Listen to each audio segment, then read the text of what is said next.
crew, and my name's Oscar Pelazon, and welcome to another episode of Tube Time Tuesday. So today, I want to follow up on my episode from last week, right? And last week I spoke about it being your responsibility to ensure that your team and the members of your team are successful. And specifically today, I want to share two things. I want to change your mindset about performance management, firstly, and secondly, I want to specifically address 7 key areas that you should assess to ensure that people that you lead have the best chance of success. These areas should be part of any performance management conversation and assessment. So, before I jump into the 7 areas to assess, I want you to first change your mindset about performance management. Performance management is not just done when a team member is not performing, and it certainly isn't done when you're about to have a difficult conversation, right? And you don't do it once or twice a year as part of salary reviews. That's outdated. That's the old accounting practice model, right? It should be done regularly, good, bad, or indifferent performances, right? Your people should crave feedback from you so that they can consistently perform at the level. They should want to perform at the level that is required of them, and they should seek feedback from you to ensure that they can do that, right? We want them to be the best they can be, right? And we want them to get that feedback, and we want to reinforce what makes good performance. We want to reduce or avoid poor performance. And as a leader, I've said it a million times, you want your team members to be a success. So, before we have performance management conversations or discussions, we need to understand why they have or haven't performed, why they have exceeded our expectations or why they haven't. And if we don't do an honest assessment, we are prone to making assumptions or judgments that are incorrect. And when we have performance management conversations that are based around those, they lead to problematic conversations and they lead to resentment in your team. So the first thing you need to be aware of and assess is their skill set. Does a team member have the skill set to perform the task or job requested of them? If so, tick. If not, then what can we do to support them to improve their skill deficiency? 2, understanding. Do they understand what and why they've been asked to do something? Have we set clear expectations? Have we given them context? Have we ensured that they comprehend what is being asked of them? And have we clarified their understanding, right?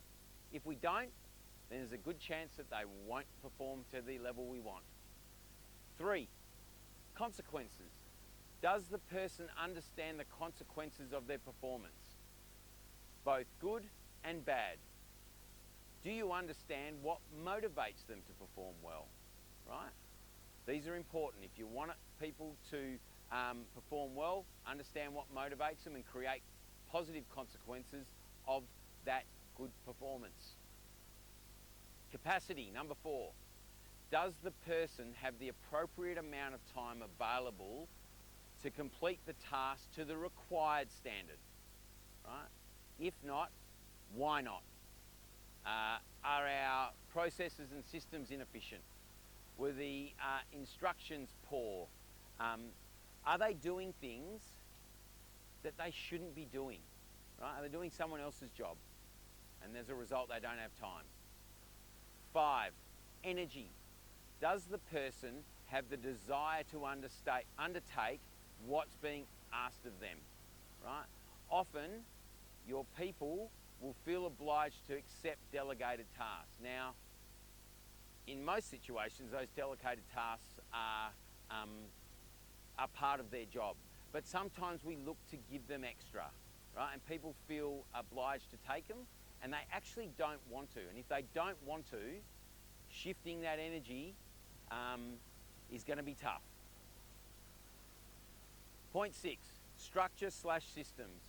Do we have the systems, processes and structure to ensure that they can efficiently complete the tasks or job to your expectations.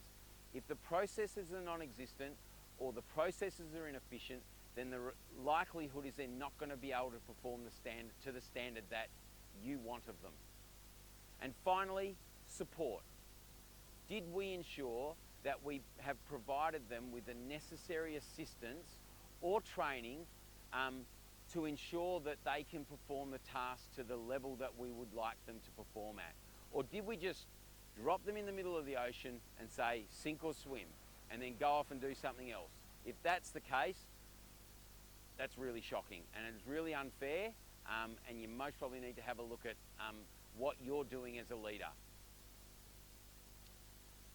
So when undertaking a performance appraisal or giving performance feedback, go through these 7 areas and take the time on each one to give it a tick. That means it's on track.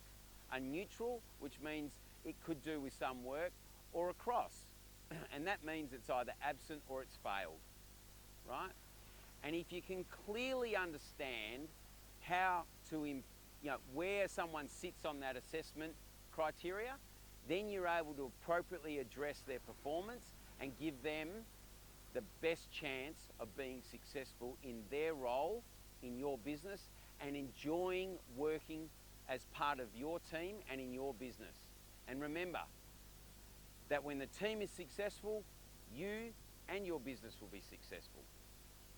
As Simon Sinek said, the joy of leadership comes from seeing others achieve more than they thought they could.